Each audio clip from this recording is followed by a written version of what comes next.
Here's the CougarBoard question of the week.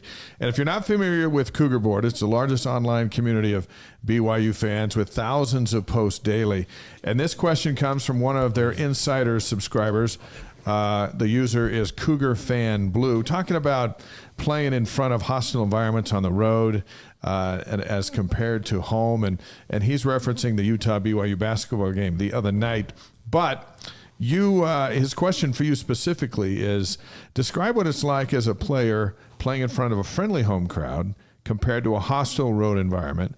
What does the football team do to prepare mentally for the environment on the road? That's a good question.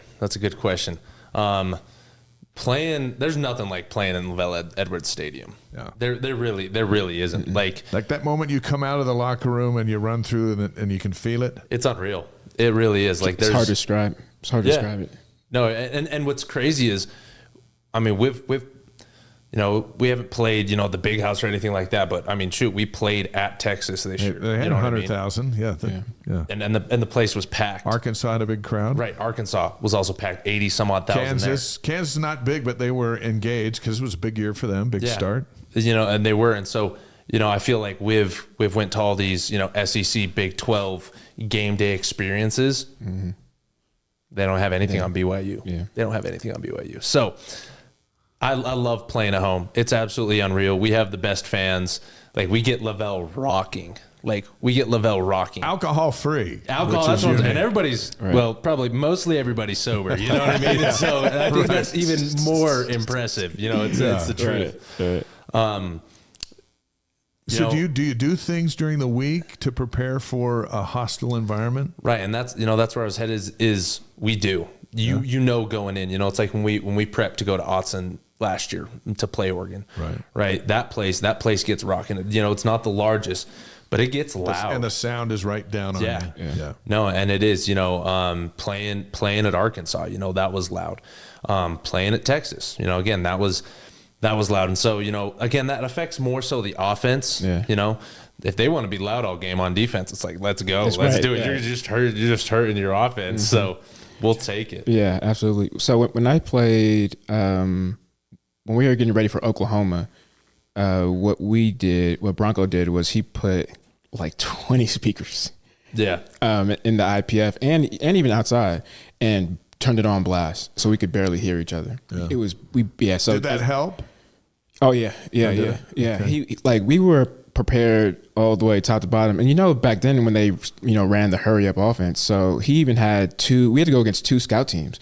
So after the first scout team went, the other scout team was already lined up to get us conditioned for it. And then we had the music blasting. So when we got out there, we were like, oh, this is like the last 8 days of practice. It was, but then you get to a point too where you kind of just you go through so much experiences, right? Like it's the players, you get used to it. You get used to the venues. You get used to the crowds and the environment, and that kind of helps out a lot too. But I think it's when you go into the unknowns is where you got to prepare and do that extra stuff. But I don't think a coach can come in every year or every other year and say, hey, we're going to be at Texas this year. Let's put some more speakers. I mean, I don't know, maybe, but. What's it like when you're out there on the field and the wheels are off a little bit, you're on your heels? West Virginia might be a good example where their crowd's into it. It's loud, chaotic. They're coming at you. They're going no huddle. They're finding success on the edge or the middle or whatever they were doing. To stop and be able to regroup with your group of 10 other guys in that huddle for a few seconds. How difficult is it to just go, guys, let's bring it all in here with all of that going on? And it seemed like there's a lot of panic and anxiety. It's super hard. I think that's one of like the biggest things in football is like your composure. Yeah. Your composure at any given moment throughout the game.